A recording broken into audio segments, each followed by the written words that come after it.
வாணியா வந்து இன்றைக்கி பூச்சை கூட எடுத்துகிட்டு அழகாக மகா சிவராத்திரிக்காக சிவனை பார்க்குறதுக்கு கிளம்பிட்டாங்க. காக்கைக்கு தன் குஞ்சு பொன் குஞ்சுங்கிற மாதிரி அவள் கூட எடுத்துகிட்டு போகிற ஸ்டைலே எனக்கு அவ்வளோ அழகாக இருக்குது. So cute.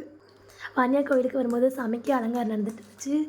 உடனே மேடம் கொண்டு வந்து அந்த பத்தி எடுத்து போய் சாமி பூசாரி நட்டு கொடுத்துட்டா.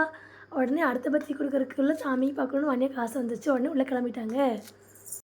சாமிக்கு அலங்காரம் பண்ணுறதுனால அவளை வெளியே கூப்பிட்டு வந்து வெளியே இருக்கிற சாமிகிட்ட விட்டுட்டேன். உடனே அவள் சாமி கும்பிட்டு அழகாக வேல் பிடிச்சி விளையாடிட்டே இருந்தா. அவளுக்கு அது அவ்வளோ பிடிச்சிருந்துச்சு. அங்கே தாத்தா அழகாக சாமி நினச்சி பாடிட்டே இருந்தாங்க. இருந்தவங்க லைட்டாக டிஸ்டர்ப் பண்ணாலும் அந்த தாத்தா வந்து சாமி பாட நிறுத்தவே இல்லை. எனக்கு அவ்வளோ பிடிச்சிருந்துச்சு அவங்க பாடினது. வாணியா ஜாலியாக விளையாடிட்டே இருந்தா. ஒவ்வொரு வாணியை டிஸ்டர்ப் பண்ணேன். வாணியா பக்கத்தில் இருக்கிற தோட்டத்தில் மாடு பார்க்க போயிட்டா. அங்கே 3 மாடு மேய்ஞ்சிட்டு இருந்துச்சு. 2 மாடு தான் இருக்குது. எங்கன்னா இன்னொரு மாடுன்னு கேட்டாதீங்க, அதுதான் இந்த மாடு. அதை வாணியாக்கு பிடிச்சது போல் வாவான்னு கூப்பிட்டே இருந்த மாட்டேன். பூச்சியாக ஆரம்பிச்சிச்சு. உடனே சாமி கும்பிட வந்துட்டோம். நம்ம சாமியை பார்க்கணும்னு நினச்சா பார்க்க முடியாது, சாமி நம்மளை பார்க்கணும்னு நினச்சா தான் பார்க்க முடியும்னு சொல்லுவாங்க. இன்றைக்கி சாமி எங்களை பார்க்கணும்னு நினச்சிட்டாங்க போல். சிவராத்திரி அன்றைக்கி நல்லபடியாக சிவபெருமானை தரிசிச்சுட்டு வந்துட்டோம்.